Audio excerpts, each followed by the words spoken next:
Hello everyone, I hope you're having a good day. In this video, we are going to take a look at how to solve this multiple choice question. Please recall that this was given out as a homework question in one of our previous videos. If you've already solved it, we hope that you have posted your answers in the comment section. If you're looking at this question for the first time, please pause the video, take a couple of minutes to solve this question, and once you're done, get back and resume watching the video, and we'll be happy to help you with the most efficient way of solving this question. Let's read the question carefully and actively. Eric borrows a total of 6,000 in two separate loans for a 1-year period.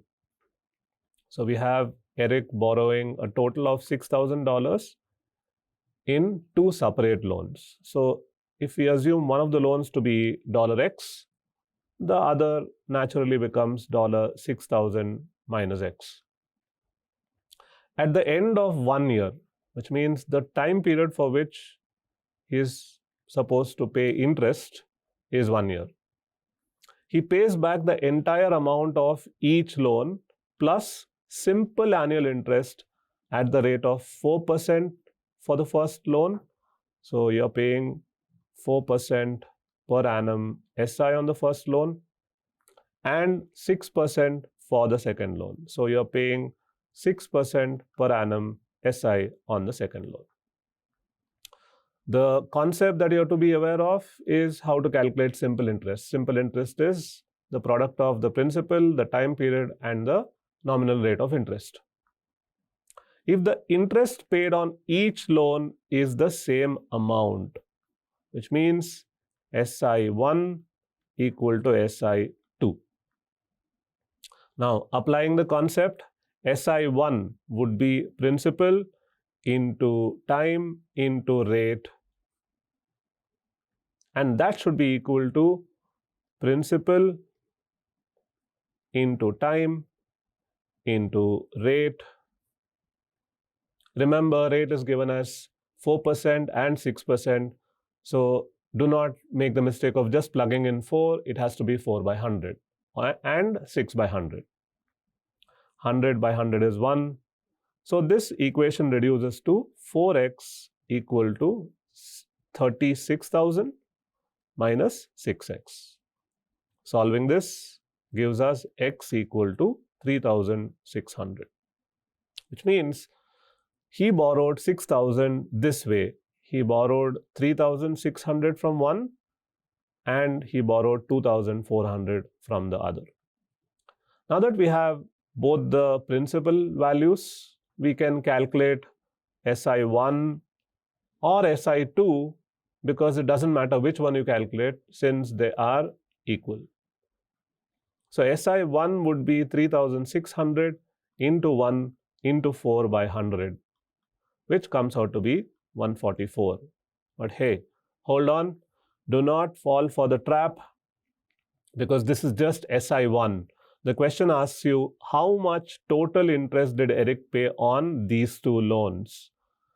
So if one of the simple interest is 144, the other simple interest also has to be 144, and therefore the total interest that Eric paid has to be 288. Option C is the correct answer for this question.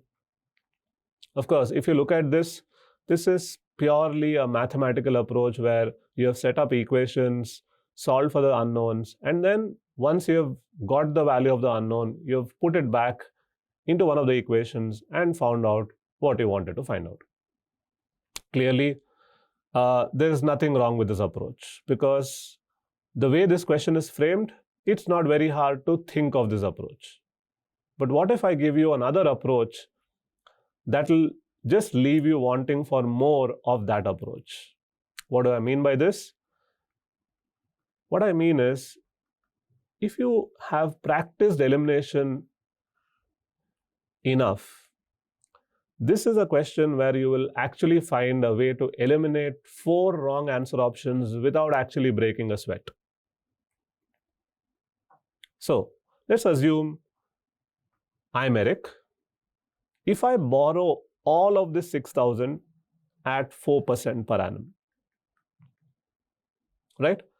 Question clearly says, I borrowed 6,000 in 2 separate loans. But let's, for a hypothetical moment, assume that I borrowed 6,000, all of it at 4% per annum, which means one single loan of 6,000 paying 4% per annum interest. So how much simple interest would I pay in this case? It would be 6,000 into 1 into 4 by 100, which would be 240. But did I actually borrow 6,000 as a single loan at 4% per annum? No, I did not. There is another component which I have borrowed at 6% per annum. Therefore, will I pay $240? No. So I eliminate B. Will I pay anything smaller than 240? No. So that eliminates A.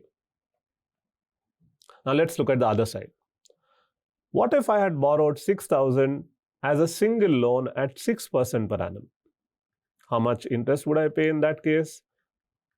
Similar approach, 6,000 into 1 into 6 divided by 100, which means $360.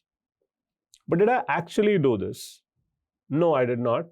I actually borrowed 6,000 in 2 separate loans, one of which is at 4% per annum. So will I end up paying 360 or higher? Not really. I will end up paying something smaller than 360, which means answer options D and E can be eliminated, and the correct answer is C. So if you have practiced elimination enough, in enough number of questions, it becomes easy to see through this question and understand that elimination can just work wonders to give you the answer in less than a minute.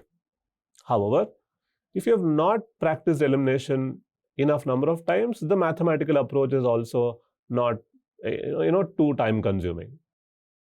So whichever way you look at it, this is a question that most of you can get done with in about a minute and a half. In fact, you should get done with it in a minute and a half.